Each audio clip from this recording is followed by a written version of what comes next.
I think if interest rates do go down, like you're saying, dramatically for a short period of time, that is going to kill the housing market. I mean, it's already unaffordable. And that's just going to, there all the people sitting on the sidelines, all the investors, all the home buyers who haven't been buying because of interest rates. And then also a recession, their job might be in flux and they may not, feel confident enough to make the move and to buy. If rates go down, I mean, we're going to see another spring of 2022 with skyrocketing prices, multiple offers over asking, no contingencies, no inspections. I'm worried that we are moving closer and closer to a renter nation, and maybe home ownership will have been an American dream of the past. And maybe my kids, right? I have elementary and middle school kids. Mm. My kids will have a home, but they'll buy. But maybe my generation, I'm 41, maybe our kids won't be able to be homeowners. Like maybe it'll be too expensive. I'm just seeing Yeah. less and less people over time buy properties. Yeah, I do think we are kind of heading toward a more secular trend, secular meaning a longer term trend where we are becoming more of a renter nation for sure. I kind of temper that a little bit just looking back at history though. The one thing that I've noticed, and I've experienced this on my own as well, is when you go through big shifts in an economic cycle, they seem to last a long time, and we tend to be afraid that it's always going to look like this, or it's always going to look like the last one, right? And so we think that that's kind of the framework that we think, okay, the future is going to look like the last one.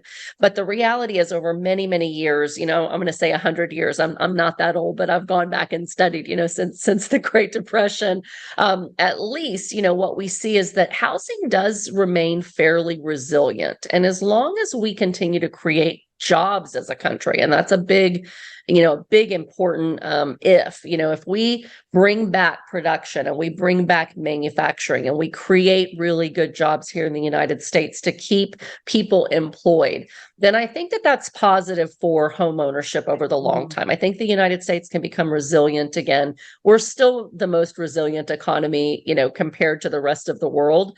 So I do think that, once you come out of a recession, and let's hope that this one is mild, but let's say it's even a deep one, the reality is most people's psyches are pretty rocked for at least 2 to 3 years beyond that. I've done a little bit of research on consumer sentiment, post recession and during recovery periods. And one thing that worries me, kind of to your point, Casey, is that we have been through collectively as the US so many, like, oh my gosh, I haven't seen that coming. Oh my gosh, I didn't see that coming. So we had the great financial crisis, then everything seemed so great. Then we have COVID, and that shut everybody down. And then we were really afraid, but then we got all the helicopter money, and then we were really excited, and then we have inflation, and then we're really scared again. And then things tend to Yeah. get better, and then there's a war, and then there's another one. And so I think that what that does to our psyche is it creates so much uncertainty, things that are actually happening that we didn't think of, that it makes people definitely more fearful that what's going to be the next shoe to drop.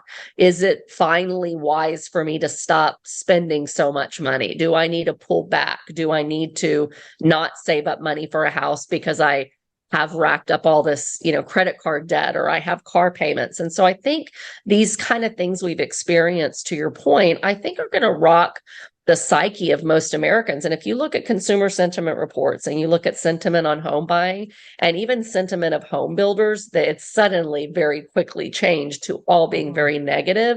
I Yeah. think you are going to have, over the next year or two, people that are going to be afraid, even if interest rates go down. I don't see it's going to be quite as much of a frenzy as it was last year, because I think now people are more afraid. And if we do have a recession, or this war, escalates, and we get more involved with the Israeli conflict or the Ukrainian conflict, I think that that's going to be enough for people to say, you know what?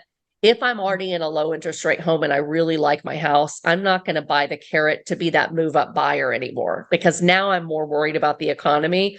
I might take advantage to sell a house and downsize, so I think that single family home that's kind of in that first time home buyer or downsize, standard, average median size home. I think that that's where you might still see some bidding wars and definitely increase in activity. But I think that that rush for the vacation rentals and the rush for the higher end homes and bigger homes, I don't think Yeah. we're going to repeat that because I think people are just too afraid. So